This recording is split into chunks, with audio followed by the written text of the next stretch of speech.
That yes sir. Basically जो basic philosophy है कि चूंकि कानून और व्यवस्था गुलामों वाली है, लिहाजा जी ट्रांसफर ऑफ पावर जो हुआ है वो जी गोरे अंग्रेजों से काले अंग्रेजों को हो गया, राइट। जी जी सर। और उन्होंने इस देश के साथ लगातार विश्वासघात किया है। जी आपको और हमको गलत भरोसा दिलाया गया है कि जी हम जो है आजाद हैं। हम जी 15 अगस्त और 26 जनवरी भी देखा जाए तो जी नोशनली गलत ही मना रहे हैं, जी क्योंकि सही आजादी तो तब होगी ना जब नियम कानून आजाद भारत के हो। नियम जी जी कानून और व्यवस्था जो है वो भी आजाद भारत जी की हो, जो ट्रांसपेरेंट हो, which should be at the service of public, जी राइट। जी जी बिल्कुल सही। तो आज की व्यवस्था तो लॉर्डशिप वाली व्यवस्था है। यदि जी हवलदार कुछ गड़बड़ लिख दे तो आपको जी पसीना आ जाए उसको जो है ओवरकम करने के लिए। और बिल्कुल सही कह रहे कई हैं आप। हाँ, कई बार महीनों और सालों लग जाते हैं और एड़ियां घिस जाती हैं और न्याय नहीं मिलता है। जी सर बिल्कुल सही कह ठीक रहे हैं। है कि नहीं है। देखो एक जी पटवारी गलत सीमांकन कर देता है, गलत नापतोल कर देता है, और जी उसकी बदमाशी के कारण कई जी बार जो है परिवारों में झगड़े हो जाते हैं, हत्याएं हो जाती हैं, और जी न्यायालय में न्याय मांगते मांगते जूते घिस जाते हैं, तो जी न्याय नहीं मिलता है। और पैसे जी भी जो है भारत में न्याय इज नाउ अनअफोर्डेबल। जी वकीलों बिल्कुल की सही कह फीस रहे देखिए, इसकी फीस देखिए, उसकी फीस देखिए, इतने एडजॉर्नमेंट हैं कि हैं। जी सही मायने में हम गुलाम हैं। जी बिल्कुल सही कह रहे हैं आप। ये बात आप मानते हैं क्या? 100% बिल्कुल सही। अच्छा, तो आप कैसे गुलाम हैं? आप वोट देने वाले गुलाम हैं। और जी वोट देने वाला गुलाम जो है, इट इज वर्किंग जी to our disadvantage, yes it sir. Is not working for advantage. वो इसलिए जी कि आप वोट देने वाले गुलाम हैं तो आपको मूर्ख बना के रखना बहुत जरूरी है। जी आपको जो है जाति धर्म और पे बांट के as a vote bank hmm, develop करना जरूरी है। जी आपको गरीब और मानसिक तौर पर जो है, हाँ, जी वो करना भी बहुत जरूरी है। अन्यथा जी जो है आपको जो है आपका वोट कैसे खरीदेंगे? दारू जी से सही कह रहे साड़ी हैं आप। बांट के, पैसे बांट जी के फिर आपका वोट तो नहीं खरीद पाएंगे यदि आप समृद्ध होंगे तो। जी क्या सोचते हैं आप? बिल्कुल सही बोल रहे हैं आप। है ना। तो जी अब सवाल ये उठता है कि क्या हम कभी आजाद होंगे या नहीं होंगे। देखिए, जी नेहरू ने एक के बाद एक दुष्टता की है। देखिए, जी लॉर्ड माउंटबेटन को गवर्नर जनरल ऑफ इंडिया बना के रखा। जी तीनों जो है arm forces, army, navy and air force, उसके चीफ जो है अंग्रेज बने रहे। जी अंग्रेजों के जो अवैध और अवैध संतानें हैं उनके लिए जी आर्टिकल 333 लाया, जिसमें 2 जी सीट पार्लियामेंट में और एक एक सीट हर विधानसभा में उनके लिए आरक्षित है। ये हाँ एंग्लो हाँ राइट इंडियन एंग्लो कौन इंडियन। है, हाँ राइट उनके हाँ हित हाँ पार्लियामेंट को क्यों साधना जरूरी है, व्हाई वी शुड हैव हाँ द हाँ रिजर्वेशन फॉर देम। यस अब आप ये बताइए, जब डायरेक्ट एक्शन जैसी घृणित मुस्लिमों की कार्रवाई में इतने हम्म सारे लोग मारे गए, हत्याएं हुई, फलाना हुई, तो हम्म जो पंजाब जहां जिसको पाकिस्तान बनाया गया, उसमें तो जी 50% से ज्यादा हिंदू थे। जी तो ये अनुमान लगाना, एक बच्चा अनुमान लगा सकता था कि जी जब ये हिंदुओं को वहां से मार काट के भगाएंगे, तो जी हमने जब भारत को 2 भागों में बांटने का निर्णय ले लिया था, तो इस जी नेहरू नामक बच्चे को ये समझ में नहीं आया कि हत्याएं ना हो, सुगमता से, हम्म सुरक्षित तरीके से जो हिंदू हम्म लोग हैं वो पाकिस्तान जी से हिंदुस्तान पहुंच सकें, और जो मुसलमान हैं वो हिंदुस्तान से पाकिस्तान पहुंच सकें। इसके प्रोटोकॉल होना चाहिए थे कि नहीं होना चाहिए थे? बिल्कुल बिल्कुल सही सोच बड़ी सोच सही बोल रहे हैं आप। तो ये क्या घृणित मक्कारी, बदमाशी और मोटी खाल का परिचायक नहीं है क्या? बिल्कुल सही कह रहे हैं आप। मतलब ऐसा तो हुआ है बेसिकली, बट हाँ ये डिसीजन उनको पहले लेना चाहिए था कि कैसी सुगमता से ट्रांसफर होता है। नहीं, बहुत ये अच्छा बात होता आपको सबके जब लिए। मालूम था कि मोपला का कांड हो चुका था, कोलकाता का कांड हो चुका था, नौखली का कांड हो चुका था, और भी ढेर सारे कांड हो चुके थे, सो वी वेर वेरी जी। श्योर कि ये लोग क्या करने वाले हैं, राइट। तो हमारे हम्म। जेएन में हिंदुओं की सुरक्षा के लिए, और यहाँ से मुसलमान भी उसी तरीके से सुरक्षित पहुंचे हैं, और बल्कि उसमें वो प्रोटोकॉल भी होना चाहिए कि न केवल वो सुरक्षित पहुंचे हैं, बट कि जो जी संपत्ति वो ला सकते हैं उसे लाने के लिए the system should have facilitated it. बिल्कुल मतलब सही कह रहे हैं खेती आप। तो, जमीन तो, और आप बंगले तो ला नहीं सकते थे। हम्म। There should have been some assessment जिसको सरकार इक्विवेलेंट यहाँ पे दे और वहां की सरकार वहां पे इक्विवेलेंट दे। हम्म। इसका उल्टा किया, मतलब जी। जो मुसलमान यहाँ से चले भी गए तो हिंदू गांधी जी ने और नेहरू जी ने ये कहा कि सब ये लोग लौट के आएंगे। अरे भाई, जब आपने दो धर्म के आधार पर दो देश बना दिए तो आप मुझे बताइए क्यों लौट के आएंगे। और उन मुसलमानों के घर और जगह वो वहां से जो हिंदू आए उनको कायदे से अवेलेबल होना चाहिए, अवेलेबल कराना चाहिए थी। बिल्कुल सही बात है। वो अवेलेबल नहीं कराई। कुछ लोग जो है, उसमें दिसंबर का समय था, और चूंकि मैं तो दिल्ली में रहा हूं, दिल्ली से एमटेक किया है, तो मुझे मालूम है कि कितनी ठंड पड़ती थी। जब जो है 81 में इतनी ठंड पड़ती थी, तो आप अंदाज लगा सकते हो कि 47 में, 48 में कितनी ठंड पड़ती होगी। और उस समय जो है कुछ लोगों को, जो चूंकि और कोई जगह तो इन्होंने तो कोई व्यवस्था की नहीं थी, तो वो जो मुस्लिम चले गए थे उनकी मस्जिदों में इन लोगों ने शरण ली, जो मस्जिद अबेंडन होकर छोड़ के गए थे। गांधी जी धरने पर बैठा के उनको मस्जिदों से बाहर निकालो। तो क्या ये एक के बाद एक षड्यंत्र नहीं है? बिल्कुल सही क्या सोच है। जो आपके फंडामेंटल राइट्स हैं, जो कहते हैं कि सभी धर्म बराबर हैं, और आपने उसको वायलेट करते हुए उसी संविधान में बैठ के कानून बनाए, ये दुष्टता नहीं है क्या? जी बिल्कुल सही कह रहे हो आप ये बताइए कि जो है आपने पार्लियामेंट में बैठ के पीपुल्स रिप्रेजेंटेटिव एक्ट बनाया जिसमें पार्टी सिस्टम आया। ये पार्टियां, तो आपने उसमें ऐसे कोई प्रावधान नहीं किए जिसमें ना इंटरनल डेमोक्रेसी हो, कुछ अकाउंटेबिलिटी हो, डूज हो, डोंट्स हो। आज ये प्राइवेट एक पॉलिटिकल पार्टीज हैं, ये प्राइवेट कंपनियां बन गई हैं, ये परिवार की कंपनियां बन गई हैं। यदि एक मुख्यमंत्री जो है भ्रष्टाचार के मामले में जेल जाता है तो वो और किसी पे विश्वास नहीं करता, अपनी पत्नी को मुख्यमंत्री बनाता है। जी ये कैसी व्यवस्था? हमने ये व्यवस्था पैदा की है ना, तो ये दुष्टतापूर्ण व्यवस्था क्यों पैदा की है? ये सो कॉल्ड पॉलिटिकल पार्टियां ये पैसे लेकर टिकट बांटती हैं, ये जो है ना अपने नेताओं के जो है ना बच्चों को टिकट देती हैं, दूसरे पार्टी के लोग होते हैं उनको टिकट देती हैं, और अपराधियों को टिकट देती हैं। तो देखा जाए तो ये बहुत बड़ी नाइंसाफी और एक्सप्लॉइटेशन इन पॉलिटिकल पार्टियों के द्वारा अपने कार्यकर्ताओं का नहीं किया जा रहा है क्या? जो एक कार्यकर्ता डेडिकेटेड होके काम करता है, ये दुष्ट लोग जो है उनका क्या ध्यान रखते हैं? मतलब यदि मान लो किसी ने 30 साल मेहनत की है और वो शिक्षित है, कैपेबल है, उसे टिकट मिलना चाहिए, तो there should be some very objective criteria to select your representative. जाति, धर्म और ये सब जो है ना बदमाशी वाले क्राइटेरिया नहीं हो सकते हैं। सही कह रहे हैं आप। तो इसका मतलब है कि चारों तरफ से पूरी तरफ से षड्यंत्र हुआ। आपको जो है नियम कानून वही गुलामों वाले लाद दिए गए आपके ऊपर। आपके ऊपर जो है ना ब्यूरोक्रेसी, जुडिशरी और पुलिस भी वही गुलामों वाली लाद दी गई। और आज आप जो है गुलाम की तरह आप घूम रहे हैं, आपको न्याय नहीं मिल सकता है। ये कैसी जो है ना प्रजातंत्र है जहां पे आपके विरुद्ध अपराध होता है और आप दर दर भटकते हैं और उसके संज्ञान तक नहीं होता है।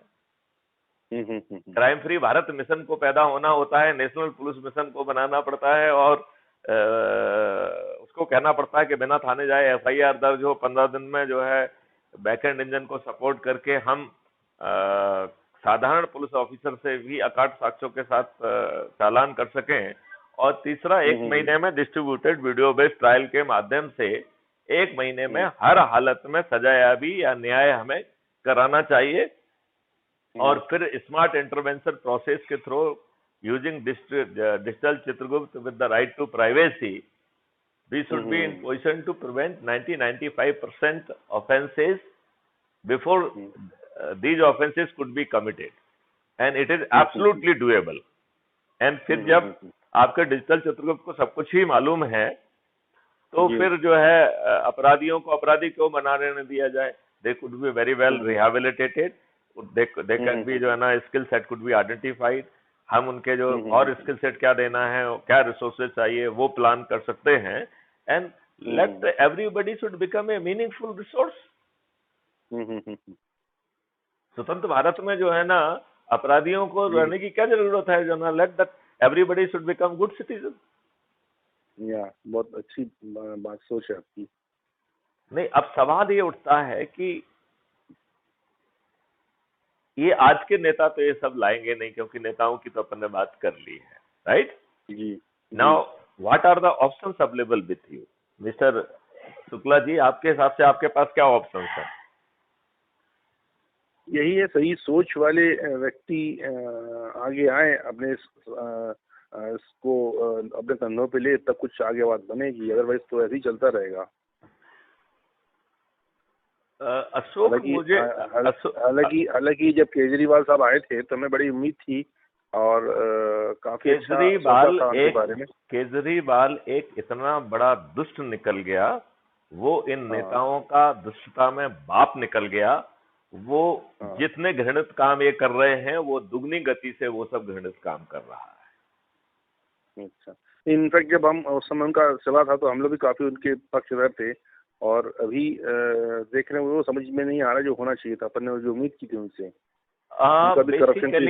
बेसिकली लोगों को ऐसा लगा कि एक रोशनी है ये और ये शायद देश के बदलाव के लिए काम करेगी. और यदि उस समय कुछ राजनीतिक दाव पेच नहीं खेले गए होते तो कोई बड़ी बात नहीं थी. यदि उसी गति से जो ना मोमेंटम चलता रहता तो Kejriwal would have become the prime minister of the country. Yes, right. तो यदि ये दुष्ट प्राइम मिनिस्टर बन गया होता तो फिर क्या करता? राइट. बात समझ रहे हैं कि नहीं समझ रहे हैं?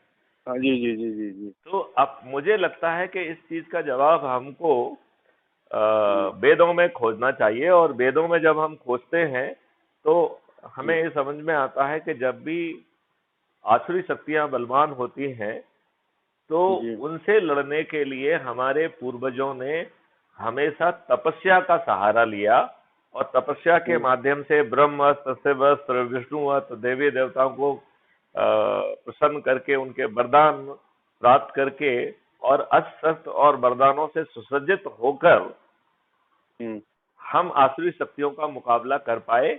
आसुरी शक्तियों से डायरेक्टली लड़ने की हमारी क्षमता कभी नहीं रही. तो अब सवाल उठता है कि ये तपस्या क्या है, कलयुग की और डेमोक्रेसी की तपस्या क्या है? तो वो तपस्या है कि लोगों को जो कि आज की व्यवस्था से इतने दुखी हो गए हैं, महंगाई और उससे इतने दब गए हैं, उनको जीवन यापन करना मुश्किल होता जा रहा है. पहले परिवार का एक व्यक्ति कमाता था और पूरे कुनबे को जो है ना वो पढ़ा लिखा लेता था, पाल पोस लेता था. आज मियाँ बीवी दोनों कमा रहे हैं और 2 बच्चों को ठीक ढंग से रिहेबिलिटेशन करने में उनको पसीना आ रहा है. इतनी दुष्टता कर दी गई है, इतना भ्रष्टाचार कर दिया है और इतनी महंगाई बढ़ा दी है, इतना टैक्सेशन बढ़ा दिया है कि आदमी का जीना दूभर हो गया है.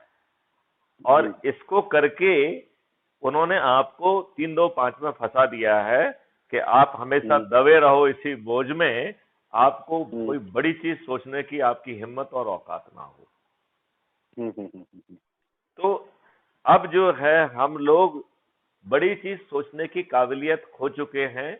हम हताशा, नेगेटिविटी, बेबसी से परिपूर्ण हो गए हैं और हमारे जो अच्छे बच्चे वगैरह जो बाहर भी गए, एनआरआई भी हैं, वहां सेटल भी हो गए हैं, वो भी दुखी हैं कि भारत जैसे देश में कुछ नहीं हो सकता. यहाँ के नेता कोई अच्छा काम होने ही नहीं देंगे. यहाँ के नेता दुष्टता पूर्वक जाति धर्म में बांटकर। भाई बड़ी सिंपल सी बात है कि यदि मान लो आपके लोगों आपके ऊपर अत्याचार किया गया, लोग बाहर से आताताई आए, उन्होंने आक्रमण किया और आपका जो हत्याएं की, आपकी महिलाओं के साथ बलात्कार किया, आपकी महिलाओं को यहाँ से ले गए और वहां पर बाकायदा मीनार लगाकर 2 मीनारों में आपकी महिलाओं को बेचा, आपके मंदिरों को तोड़ा, मूर्तियों को तोड़ा, उनको मस्जिद में कन्वर्ट किया। हमारे दुष्ट नेताओं ने क्या किया? वर्शिप प्लेसेस एक्ट लेके आए जिसमें कहा कि जो स्थान 15 अगस्त 1947 को जिस तरीके से यूज होगा वैसा ही यूज होता रहेगा। यदि उस समय अशोक हम और आप होते और यदि हम सामर्थ्य रख रहे होते तो हम इन आताताइयों से वहां लड़ते कि नहीं लड़ते? यस और नो? यस सर, लड़ते जी।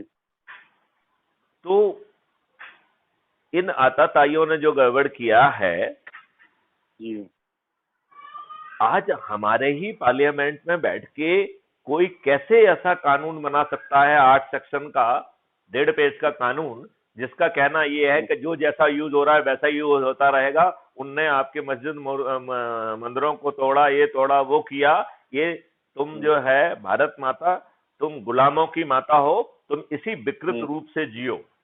या ये होना चाहिए था कि there should have been a conscious effort कि सभी ऐसी जगह आइडेंटिफाई किया जाए, उन्हें वन गो में जो ना रिस्टोर किया जाए, भारत में जो है भारत की जो है धर्म को, भारत की व्यवस्था को, भारत के वैदिक उसको रिस्टोर किया जाए। यूरोपियों की गुणगान करने की बजाय जो भारत का वेद है, भारत का जो वैदिक ज्ञान है, जो इन आताताइयों ने, दुष्टों ने जलाया, और उसमें कहीं ना कहीं हमारी दुष्टता भी है। हमारे वैदिक ज्ञान में युद्ध कला का बहुत ही ज्यादा महत्व था, राइट? तो कहीं ना कहीं इन लोगों ने उस युद्ध कला को तो नजरअंदाज किया। नहीं तो इनको इस तरीके से सिटिंग डक जैसे तो नहीं मार सकते थे। कोई मार सकते थे क्या? नहीं। तो ज्ञान पे फोकस बढ़ गया। ज्ञान का जो इंटीग्रल पार्ट था वैदिक ज्ञान में, युद्ध कला, क्योंकि युद्ध लड़ना जो है और धर्म के लिए युद्ध लड़ना, it is a part of your integral culture. Krishna भगवान ने यही आपको याद दिलाया है कि धर्म युद्ध है, इसे लड़ना ही होगा। युद्ध कला was always the part, integral part of our knowledge. तो इस तरीके की दुष्टता हुई। और अब ये बताइए, आज जो है अपराधियों का बोलबाला हो रहा है। जिस देश में चपरासी बनने के लिए और आपको साक्षर और साचरित्र होना चाहिए, एक चपरासी क्या काम करता है? दफ्तर के बाहर खड़ा रहता है। कोई वो अच्छा निर्णय लेता है क्या? नहीं लेता है। तो इसके बावजूद भी उसे साक्षर और साचरित्र होना चाहिए। फिर आप मुझे बताइए कि जो हमारे कानून के निर्माता हैं, हमारे भाग विधाता हैं, इस देश की दिशा वस्तु पैदा करने वाले हैं, वो अनपढ़, गवार और अपराधी क्यों? आपको मालूम है जो अभी 2019 से 24 वाला पार्लियामेंट चल रहा है जी, उसमें उन मेंबर ऑफ पार्लियामेंट को एक एफिडेविट सबमिट करना पड़ता है पार्लियामेंट में, और सॉरी नॉट पार्लियामेंट में, इलेक्शन कमीशन में। और उस इलेक्शन कमीशन में जो इन्होंने एफिड दिया है, उसके हिसाब से 42% member of parliament they are having criminal record, और 29% ऑफ मेंबर ऑफ पार्लियामेंट, इनके विरुद्ध तो हीनस ऑफेंसेस हैं, जैसे हत्या, लूट, डकैती, बलात्कार। तो ये जो अनपढ़, गवार और बलात्कारी, ये हमारे देश के कानून के निर्माता क्यों? इन्हें ये कैसे आ रहे हैं? इनको कोई पार्टी की टिकट दे रही है ना। तो ये पार्टियां न केवल प्राइवेट कंपनियां और फैमिली की कंपनियां बन गई हैं, बल्कि ये हत्यारे और बलात्कारियों को हमारे रिप्रेजेंटेटिव बना के हमारे ऊपर थोप रही हैं। और इन्हें सत्ता पर रहना है। ये बताइए इनका क्या चरित्र है? ये सत्ता के जो है ना बड़े बड़े मठाधीश बन रहे हैं, इनके दरबार चल रहे हैं। सफेद कुर्ता पहन के जितना भी काले काम हो सकते हैं करते हैं साले। करते हैं कि नहीं करते? सही है, बिल्कुल सही कह रहे हैं। वही दिखना है आजकल समाज में।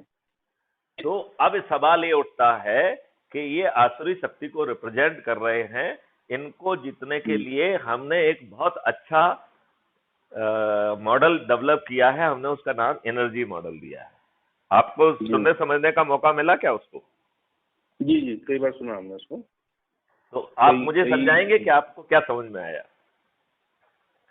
हमको ये समझ में आया कि बेसिकली हमें भी एक पहले वही हाथ पैर जोड़ना है, उसके बाद धीरे से उसको सही दिशा दिखाना है, बाद में और भी स्ट्रिक्ट हो जाना है अपने एक्शन में, सो दैट हमारा अपना जो ये तो मिशन हो है। गया, ये तो हो गया है जब हम लोगों को ऊर्जाकृत कर पाएंगे। तो पहले तो ऊर्जाकृत करना, तो वो उसके बारे में बताइए कि सामने वाला अपने आप को ऊर्जाकृत कैसे महसूस करेगा, ऊर्जाकृत करने से उसे क्या कोई फायदे हैं, क्या ऊर्जाकृत होकर क्या उसे कोई रिस्क लेना है, क्या उसे कोई गलत काम करना है, और जो वो दूसरों को ऊर्जाकृत करेगा उससे उसे क्या फायदे होंगे। ये बात आपको समझ में आई हो तो जरा मुझे समझाइए।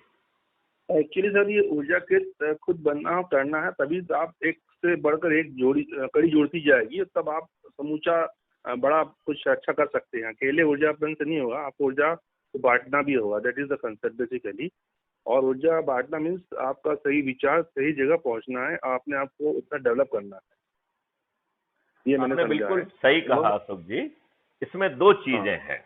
एक तो ये है कि ऊर्जा एक आपके अंदर ऑलरेडी है, उसे जगाना है, राइट? मतलब ऊर्जा कहीं बाहर से इंपोर्ट नहीं हो रही है, it is a part of your आत्मा, राइट? और आत्मा और ऊर्जा एक ही चीज है देखा जाए तो, राइट? तो आत्मा तो है वहां पर।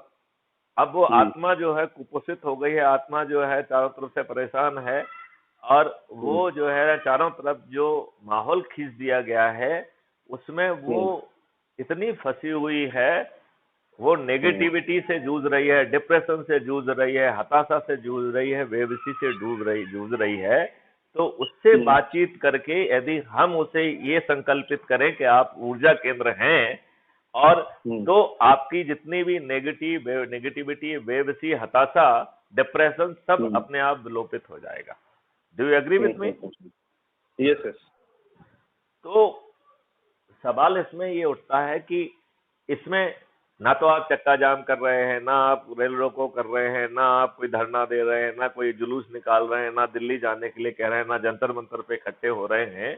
लिहाजा आप कोई भी नेगेटिव काम नहीं कर रहे हैं, आप कोई शासकीय संपत्ति के साथ तोड़फोड़ नहीं कर रहे हैं, you are not behaving like टुकड़े टुकड़े गैंग। तो आप कोई भी ऐसा काम नहीं कर रहे हैं जो नेगेटिव हो, और इन दुष्ट लोगों को, इन आसुरी शक्तियों को आपके विरुद्ध जो है कुछ गलत कार्रवाई करने का मौका मिले, राइट?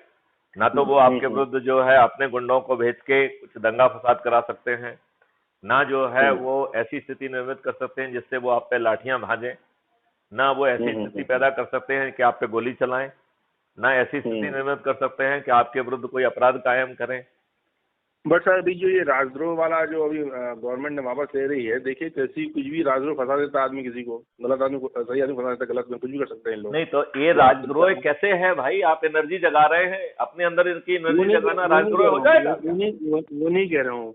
आई मीन जो गवर्नमेंट है किसी भी काम से फंसा देती है, ऐसा सुन देखा मैंने। तो भाई ये बताओ, ये कानून जो है किसने बनाए हैं? इस कांग्रेस में बनाए हैं, अंग्रेजों ने बनाए हैं, और वो यहाँ पे गुलामों पे शासन करने आए थे, वो गुलामों को कंट्रोल करने आए थे। ये अच्छी चाबी जो है इन काले अंग्रेजों को मिल गई है। वो गोरे अंग्रेज तो फिर भी कुछ कुछ जो है ना उनके निहित स्वार्थ थे, जितना उनका स्वार्थ पूरा हो जाता था उतने में भी वो खुश थे। इन काले अंग्रेजों की स्वार्थों की तो कोई सीमा ही नहीं है। ये तो अनपढ़, गवार और अपराधी भी है, करेला और नीम चढ़ा है। तो do you agree with me? Yes yes. तो नहीं, आप संकल्प लेके एनर्जी कर रहे हैं, तो क्या आप 124 ये लगा देंगे क्या? ये नहीं, ऐसा नहीं, मैं जस्ट कह रहा था। नहीं, मैं वही कह रहा हूँ कि आपके विरुद्ध कोई भी कार्रवाई नहीं कर सकते। आपने तो क्लीन है, टोटली क्लीन है, सिर्फ थॉट प्रोसेस है बेसिकली। मैं ये कह रहा हूँ, यदि ये आपके विरुद्ध 124 ये लगाना चाहें तो लगा सकते हैं क्या? आप तो कोई बात ही नहीं कर रहे हो। आप तो कह रहे हो कि मैं अपनी नेगेटिविटी को खत्म कर रहा हूँ, मैं अपने आप को ऊर्जा कर रहा हूँ। इससे बड़ा काम तो अच्छा कोई हो ही नहीं सकता है। और हमारे जो एरिया ऑफ इन्फ्लुएंस के लोग हैं उनसे भी मैं बात करूंगा। उनको भी ऊर्जाकृत करूंगा। तो yes, देखिए, आज आप ये बात मानते हो कि नहीं मानते हो कि हम आपस में तब तक कुछ नहीं कर पाते हैं जब तक कि हमें काम ना हो, राइट? जैसे मान लो आपने फोन लगाया, आपको सोचा कि मुझे इनवाइट करना है, राइट? तो एक काम हो गया ये, लेकिन कितने महीने से अपन ने बात नहीं की, क्यों? क्योंकि हम लोग सभी लोग अपने अपने काम में फंसे हुए हैं। जब तक कि कोई काम नहीं होता है, किसी दूसरे को बात करना, फोन लगाना आजकल के इस कठिन समय में बहुत मुश्किल हो गया है। लोगों के पास समय नहीं है, राइट? तो यदि आप उन्हें संकल्पित करके अपने जुड़े हुए लोगों से बातचीत करने के लिए संकल्पित कर रहे हैं, तो आप एक तरीके से उन्हें और मदद कर रहे हैं कि उनके अपने नेटवर्क में सरसता, मधुरता और उनके आपसी संबंधों में प्रगाढ़ता आए। Do you agree with me? Right. और आप जब उनको ऊर्जाकृत करने के लिए कहेंगे तो आपका मकसद भी बड़ा हो गया। मतलब एक तो हो गया है कि आपने अपने नेटवर्क को रिवाइव किया, दूसरा revived with a very positive purpose. हमने तो फायदा ले लिया है, हमारी नेगेटिविटी खत्म हो गई, हम पॉजिटिव हो गए, हम ऊर्जाकृत हो गए हैं।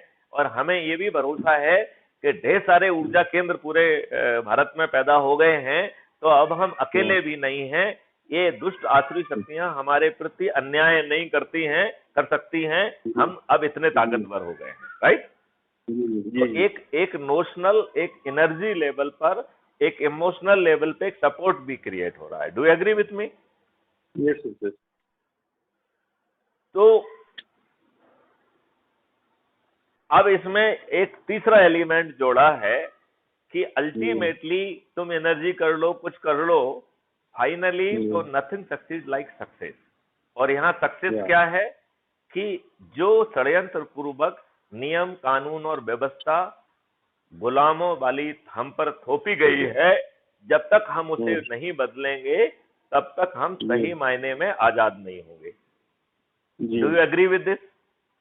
जी, बहुत सही है। आज हम गुलाम इसलिए हैं क्योंकि कानून गुलामियत वाले हैं। आज हम गुलाम इसलिए हैं क्योंकि उसको इम्प्लीमेंट करने वाली जो व्यवस्था है वो एब्सोल्युटली नॉन अकाउंटेबल है, लॉर्डशिप वाली है, जो पैसे खाती है और न्याय फिर भी नहीं मिलता है, उल्टे झूठे मुकदमे लगा देती है, आपको जो है ना इतना प्रताड़ित करती है कि अच्छा व्यक्ति जो ना जीना भूल जाता है। तो हम आजाद, हमें इस व्यवस्था से होना है, राइट? और दूसरी बात यह है कि जो हमारे प्रतिनिधि और हमारे शासन को चलाने वाले लोग बने, वो शुद्ध अच्छी छवि के लोग हों, जो कि भारतीयता से, जो कि देश की राष्ट्रीयता से ना केवल परिपक्व हों, बल्कि जो है ना ऊर्जाकृत हों और इस देश को कम समय में ही पूरी तरह से समृद्ध बनाते हुए विश्व गुरु के रूप में स्थापित करें। ये बेसिकली तीन ही काम करना है कि नहीं करना है? जी। Do you agree with me? अब सवाल ये उठता है कि क्या इनमें से कोई भी काम रोड पे हो सकता है क्या? क्या चक्का जाम करके हो सकता है क्या? नहीं, बिल्कुल नहीं। तो what are the other options?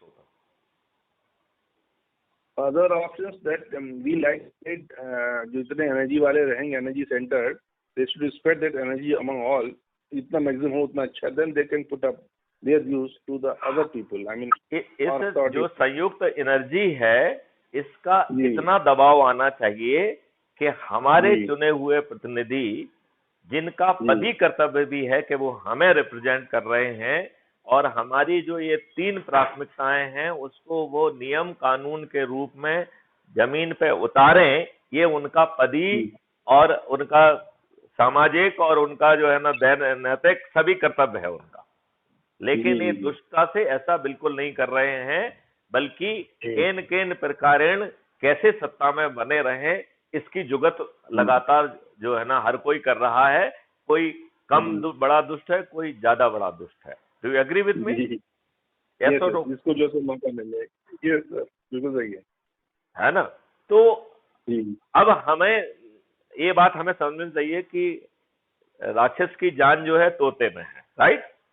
और तोता जो है, हमें पार्लियामेंट में ही बैठ के वो नियम कानून बनाना पड़ेंगे। तो चाहे हमारे द्वारा चुने हुए प्रतिनिधि बनाए, और यदि वो हमारी अन्य विनय प्रार्थना को नहीं मानते हैं और हमारा पूरा जोर लगाने के बावजूद भी विवश नहीं होते हैं, तो हमारे पास सिर्फ एक ही विकल्प शेष बनता है कि हम उन्हें चुनाव में पराजित करें जी।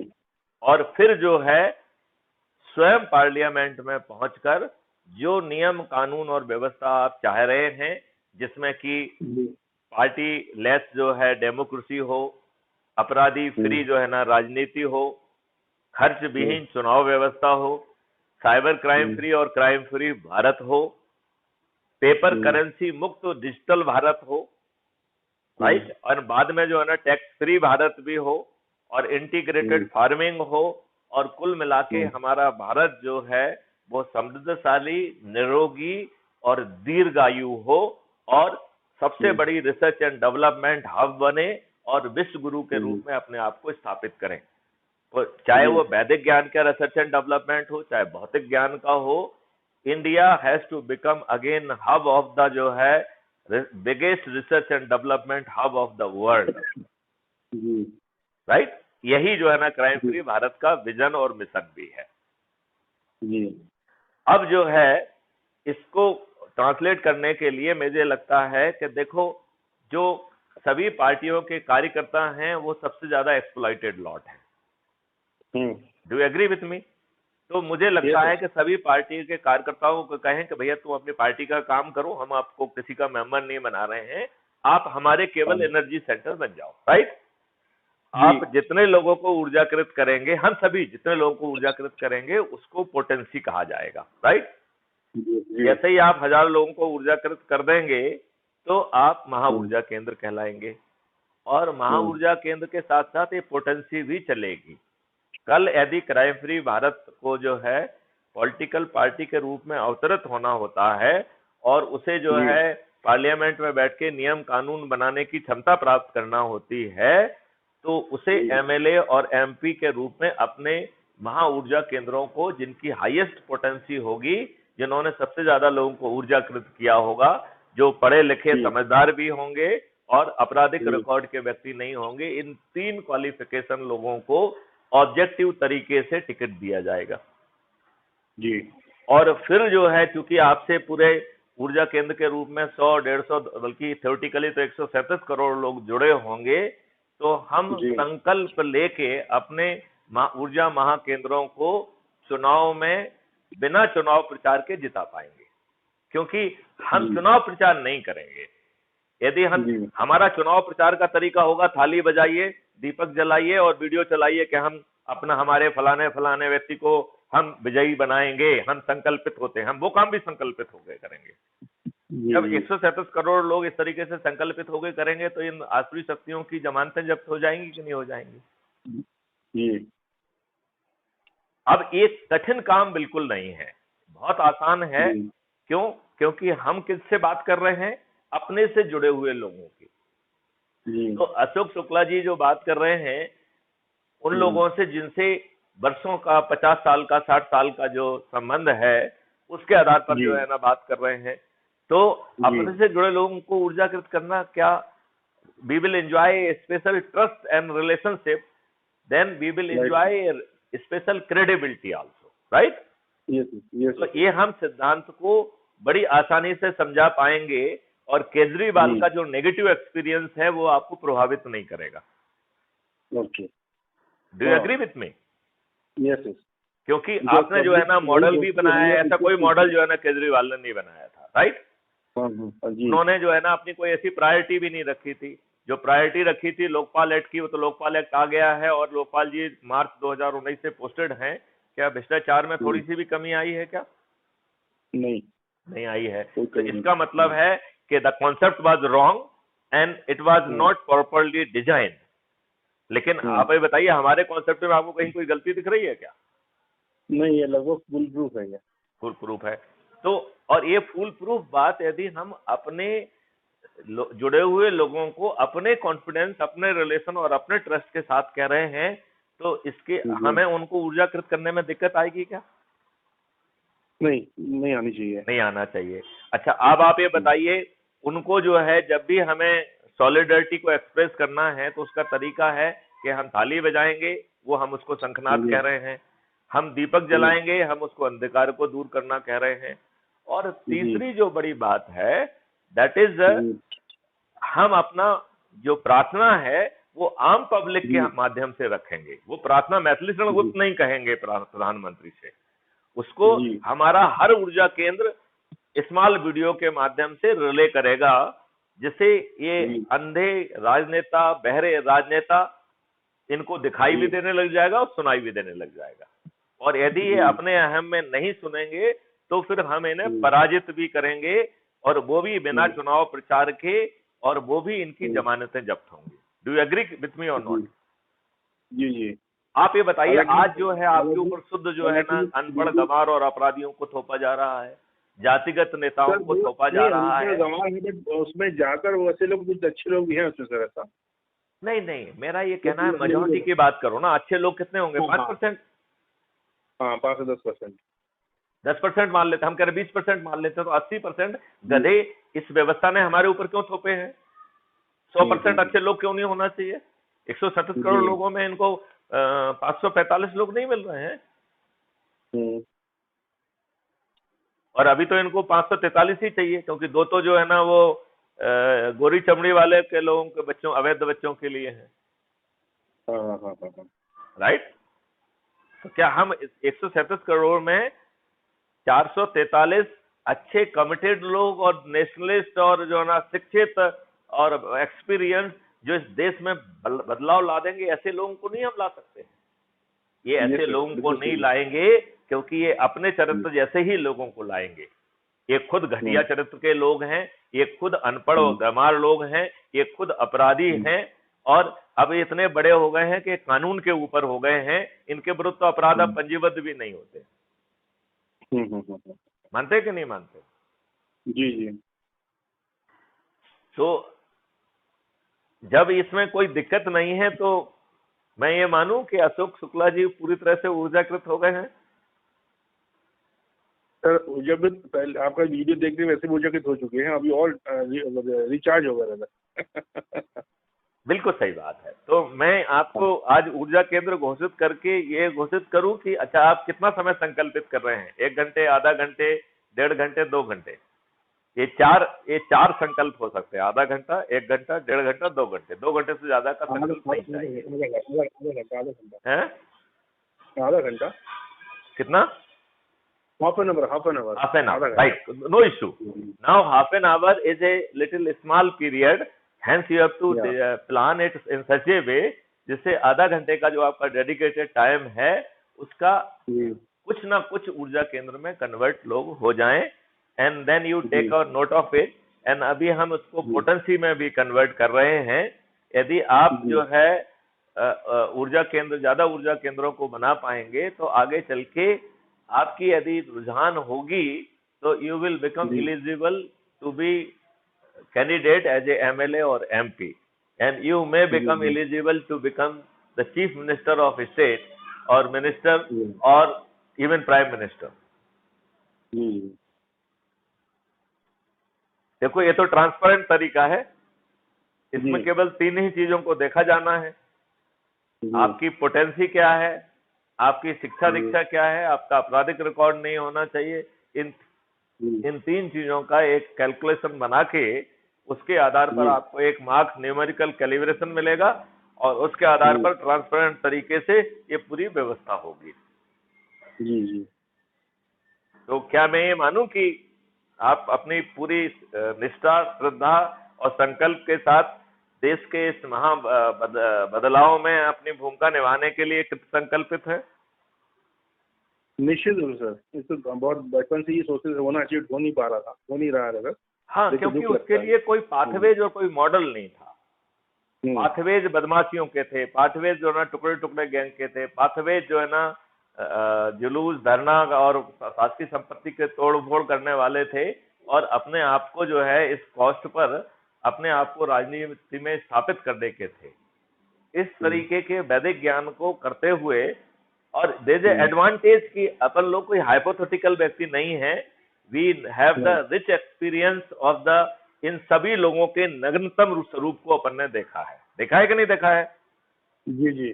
तो ये बच्चों वाला काम नहीं है। मतलब इसका मतलब है whatever we are talking it is based on the very rich experience and experience of a person जिसने कश्मीर में भी काम किया है, नक्सल एरिया में भी काम किया है, टेररिस्ट एरिया में भी काम किया है, अर्बन एरिया में भी काम किया है, और हर तरीके के उस तरीके का काम किया है, और उन्होंने हर किसी को देखा है। लिहाजा it is having the sum total of the Vedic knowledge as well as the current knowledge of situation. It is not something hypothetical.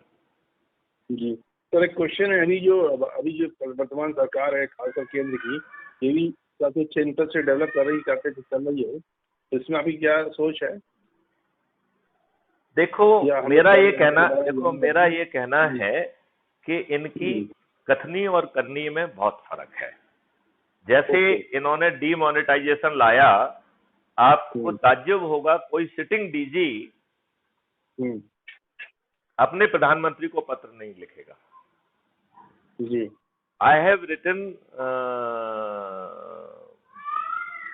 Letter जिसमें हमने 18 पॉइंट दिए थे इनको, मैं उसको पब्लिश भी करता हूं निकाल के अभी, जिसमें हमने एक पॉइंट ये भी था कि आप ये एक्सचेंज बिजनेस को बंद करिए। आपने जनधन योजना में सभी जो है अकाउंट खुलवा दिए हैं, जो 2 4 10 ना खुले हो उनको खुलवा दीजिए, राइट। जिसको जितनी भी संपत्ति जमा करना हो जमा कर दे पहली बार में, एक बार में, और यदि इसके बाद जो है ना जमा करता है तो उसे एक एक्सप्लेनेटरी नोट लगाना होगा कि पहली बार वो क्यों नहीं जमा कर पाया, बस, राइट। अब हम जो है अपने कन्वीनियंस के हिसाब से जो है जो इसमें ज्यादा पैसा जमा हुआ वहां से चालू करेंगे, 5 साल में जो है ना सबकी जांच करके वी विल फिक्स इट कि पैसा कहां से आया। लेकिन नियत वो थी नहीं। अब आप ये बताइए, आप जो है एक इंडिविजुअल अनोनिमस बॉन्ड लेके आए हैं भाई। डोनेशन का एनोनिमस बॉन्ड का जो है ना ओरिजिनल आइडिया कितना क्रांतिकारी है। आपने जो है इन इंडस्ट्रियलिस्ट लोगों के 1,78,000 करोड़ रुपए माफ कर दिए as a non performing asset. क्या है आपको? तो कहीं ना कहीं गड़बड़ी है। आपने आर्टिकल 370 हटा दिया और बैकडोर से आप एक डोमिसाइल पॉलिसी लाए हैं which is identical of the article 370। तो आप वो डोमिसाइल पॉलिसी क्यों लाए हैं? यदि फारूक अब्दुल्ला इनेक्शन नहीं करता तो क्या 1990 का जो है इतना बड़ा मैसेकर हो पाता? क्या फारूक अब्दुल्ला ने एज ए चीफ मिनिस्टर अपनी पदी जिम्मेदारियों का पूरा किया क्या नहीं किया? अदरवाइज उसका हर हत्या में उसे सह अपराधी क्यों ना बनाया जाए? वो तो जेल में सड़ जाता। माननीय नरेंद्र मोदी जी ने वहां के जितने भी जो है सेसेशनिस्ट नेता थे उनका एक लंच रखा अपने घर में और उसमें ढेर सारे फोटो खिंचवाए जिससे रिलीज किया। जिन लोगों को जेल में होना चाहिए और वो भी सब्सटेंटिव ऑफेंस में, उनको आप मेहमान मंडित कर रहे हैं। तो हर कोई पॉलिटिक्स खेल रहा है। आप ये बताइए 2022 का जो यूपी का चुनाव हुआ, लोगों ने तो बीजेपी को, योगी जी को और मोदी जी के चेहरे को वोट दिया, फिर आपने 205 अपराधी हमारे सिर पे क्यों थोप दिए? आपने जो है 2 मिनट के अंदर जो वर्शिप प्लेसेस एक्ट है उसको आप नलिफाई करिए। आप पार्लियामेंट में कमिट करिए कि जितने भी जो है आतताई आए, उन्होंने जितने भी मंदिरों को जो है तोड़ा है, हम उसे रिस्टोर करेंगे। एक भारत सरकार की योजना बनना चाहिए कि उन सभी जगहों को आइडेंटिफाई किया जाए और हम उन्हें बदलेंगे। ये इन आतताइयों की निशानी कि उन्होंने हमारी हत्याएं की थी, हमारी महिलाओं का बलात्कार किया था, हमारी महिलाओं को 2 दीनारों में बेचा था और उसका जो है ना मीनार भी लगाया हुआ है, इसकी निशानी रखना चाहते हैं। ये क्या दुष्टता है कि आपने सारा उन्हीं आतताइयों के नाम पे जो है ना शहरों के नाम रख दिए, उन्हीं के आतताइयों के नाम पे गलियों और चौराहों के नाम रख दिए, रेलवे स्टेशन के नाम रख दिए। ये क्या जो है ना भारत माता को जो है मुंह में थप्पड़ नहीं है कि हे भारत माता, तू साली गुलामियों की माता है, तू इसी रूप में रहने के लायक है। तेरे चेहरे पर जो है ये तेजाब रूपी जो है तेरा चेहरा जो है ना आतताइयों ने विकृत किया है। तू गुलामों की माता इस विकृत स्वरूप के साथ ही जी, क्योंकि तू गुलामों की माता है। क्या कहना है आपका? क्यों नहीं किया इन्होंने? बच्चे हैं ये, क्यों नहीं किया? क्यों ये जो है ना इनके बीजेपी के लोग जो है वो रोज जो है ना सुप्रीम कोर्ट में पिटीशन लगा रहे हैं? जवाहरलाल नेहरू ने जो दुष्टापूर्वक कानून बनाए उसमें तो उन्होंने जो है ना सुप्रीम कोर्ट का सहारा नहीं लिया, उन्होंने तो वो चुपचाप पार्लियामेंट में बैठ के कर दिए हैं। आज हमने आपको शक्ति दी है, आप क्यों नहीं कर रहे हैं पार्लियामेंट में बैठ के? और क्राइम फ्री भारत मिशन तो यही कह रहा है कि मैं आपसे हाथ जोड़ता हूँ, प्रार्थना करता हूँ, विनय करता हूँ, फिर विवश करने की भी कोशिश करूंगा, नहीं तो आपको पराजित कर दूंगा। यही तो कह रहा हूँ। आपको मेरी बात कन्विंसिंग लग रही है कि नहीं लग रही? जी। आप जो है ये बताइए, अभी आज इसी वर्ष की बात है कि यूपी के चुनाव में आपने 205 अपराधी हमारे सर पे क्यों थोपे? यही जवाब है माननीय नरेंद्र मोदी जी के पास। बट ये सब ये आपराधिक रिकॉर्ड तो कभी भी दर्ज हो जाता है किसी के आरोप तो यार हम ये कह रहे हैं कि इनमें के लट्टू लगा हुआ है। ये बताएं कि साहब ये 10 लोग हमने आइडेंटिफाई किए हैं, इनके आपराधिक रिकॉर्ड के कारण, इन कारण से हम इनको सेलेक्ट करते हैं, बाकी को रिजेक्ट करो। यदि 2, 4, 5 हैं तो उसके लिए फिर एक व्हाइट पेपर जारी करो। भाई आपको, यदि आपको ऐसा लग रहा है कि इनमें बहुत महान आत्मा है जिसके बिना ये देश नहीं चलेगा, उत्तर प्रदेश नहीं चलेगा, तो उसके लिए जो है ना एक व्हाइट पेपर कर दो कि 10 आदमी हैं लेकिन 205 क्यों है हमारे ऊपर। जो है आपका सुप्रीम कोर्ट 2017, 18, 19 में 3 साल लगातार कहा है कि भाई साहब ये नियम कानून बना दो जिससे अपराधी चुनाव ना लड़ पाए। आपने क्यों नहीं बनाया है? आप कैसे अच्छे हैं? आप बिल्कुल अच्छे नहीं हैं। आप जो है अच्छा होने का ढोंग कर रहे हैं, और आप अब आपको समझ में आ गई कि उन विषयों को जो है ना आप दोहन कर सकते इसलिए कर रहे हैं। आप वो राजनीति के लिए कर रहे हो। आप जो है ना क्यों नहीं करते हैं कि साहब जो है ना नेताओं को जो है ना अच्छे ढंग से पढ़ना पड़ेगा, ये करना पड़ेगा, ऐसे लोग ही जो है ना राजनेता बनेंगे। आप मुझे बताइए ना, हम लोग बैठ के इस पर डिबेट करें कि क्या क्वालिफिकेशन होना चाहिए, और अपराधी तो बिल्कुल नहीं होना चाहिए। और हम ये कह रहे हैं कि आपको लगा चलो उसके खिलाफ झूठा मुकदमा कायम कर दिया, तो चपरासी के को जो है ना जो नौकरी वाला है उसके लिए तो नहीं कहते तो उसके विरुद्ध झूठा मुकदमा कायम करा दिया उसके पड़ोसी ने। वो तो बेचारा पेट पालने के लिए चपरासी बन रहा है। तुम्हारा पेट इतना बड़ा है, तुम इतने महान हो, और हम ये कह रहे हैं तुम्हारे अंदर ऐसी क्या महानता है कि यदि तुम्हारे खिलाफ झूठा मुकदमा भी कायम है तो सिद्ध करो ना। हम तो कह रहे हैं कि ये नियम ले आओ ना, 1 महीने के अंदर आपका जो है ना न्याय हो जाएगा। आप जो है जो क्राइम फ्री भारत की 5 सर्टेनिटी हैं, registration of FIR without going to थाना, completion of investigation with the जो है infallible evidences, digital infallible evidences by most ordinary police officer, and number 3, court trial without going to court through the distributed video based trial with the certainty of the justice within 1 month. Then bringing the digital Chitragut with the full right to privacy, where जो है we should be in position to block 99 in beginning maybe 50-60%, but in 5 years time we will be blocking through a smart intervention process. Probably committing crime in India would not be an option. आप जो है criminals को rehabilitate करिए, तो ये political पार्टियों की क्या जरूरत है? Let there be political party free. वो जो ना पॉलिटिकल पार्टी अपनी विचारधाराओं की बात करे, ड्राफ्ट कानून बनाए, लोगों को सजेस्ट करे कि साहब ये कानून बनना चाहिए। साला आप जो ना सत्ता के ठेकेदार बन गए। क्यों बनना चाहिए? क्यों बनना चाहिए? तो आपकी सोच क्या है बताइए ना मुझे। नहीं, मैं तो कह रहा हूं कि यदि माननीय नरेंद्र मोदी जी तैयार होते हैं तो मैं तो ओपन डिबेट करने के लिए तैयार हूं, और उनसे क्या, उनके किसी भी नेता से, किसी भी एनालिस्ट से हम ओपन डिबेट करने के लिए तैयार हैं। आज तक तो जो है ना किसी की हिम्मत नहीं हुई, क्योंकि दे डोंट हैव। क्योंकि जब जो है आप करते कुछ है, कथनी और करनी में फर्क होती है। How can you defend it publicly?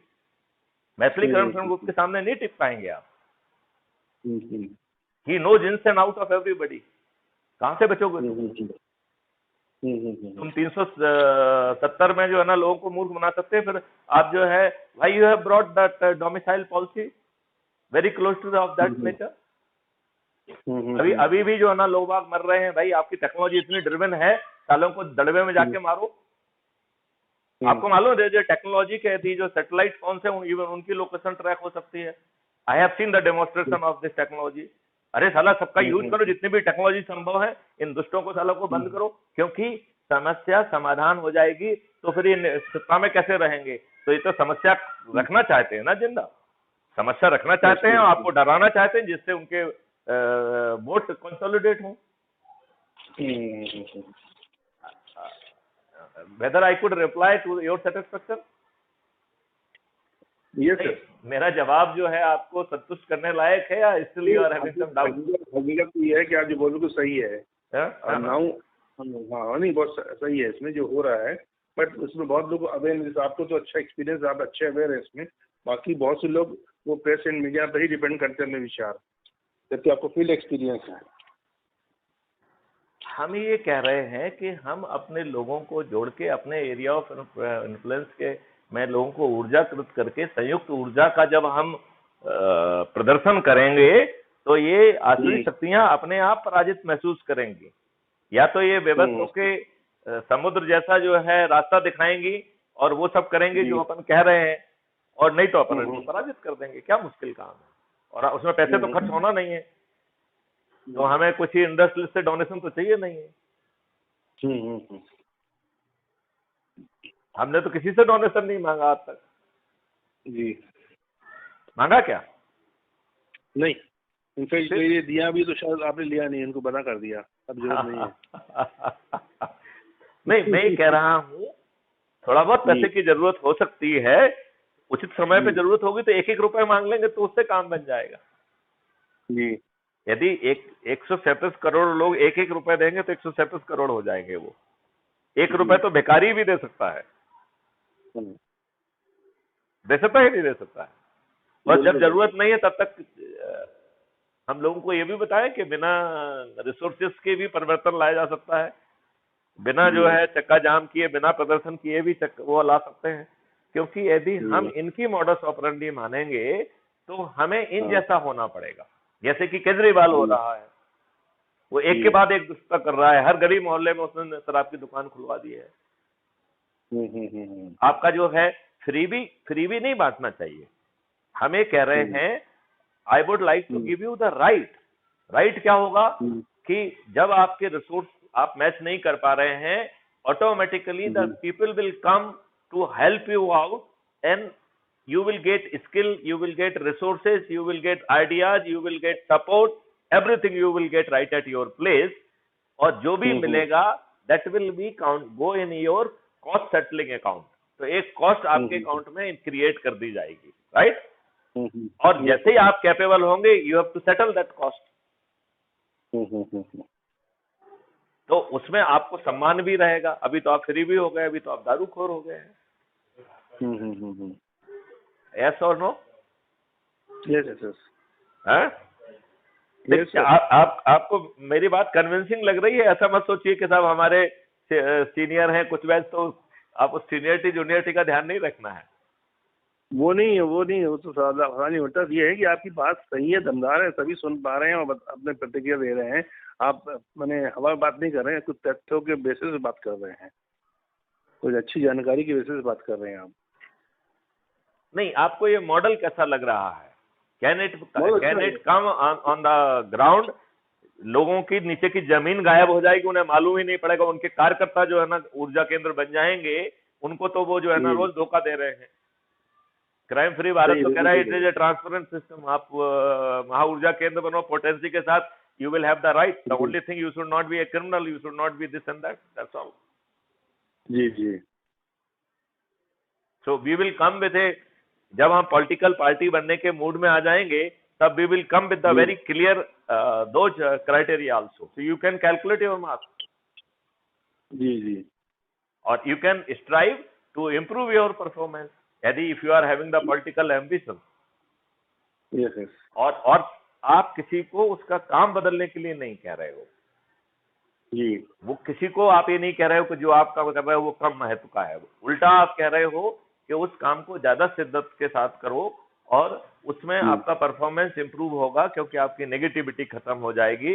तो the same work you would be in position to do with the greater concentration, with greater focus, with greater positivity. तो शायद आप जो आप आज काम कर रहे हैं उससे आप ज्यादा धन लाभ भी कमा पाएंगे। जी तो आपको नुकसान एक भी नहीं है, फायदा ही फायदा है। जी फिर भी यदि हम इतनी सारी गड़बड़ चीजों को टॉलरेट कर रहे हैं और एक अच्छी चीज जिसमें आपका कुछ जा नहीं रहा है, इसके बाद उसमें ढेर जी सारे क्वेश्चन करने की और उसको ना करने के बहाने खोजने की कोशिश करें, तो ये तो अपने प्रति दुष्टता है, देश के प्रति दुष्टता है। जी और इसमें हमने एक और भी टर्म कॉइन की है, जिसको हमने कहा है जी पत्थर। हमने इसको जो है जी चुम्बक से जोड़ा है कि जो ऊर्जाकृत हो जाएगा वो एक चुम्बक बन गया, राइट।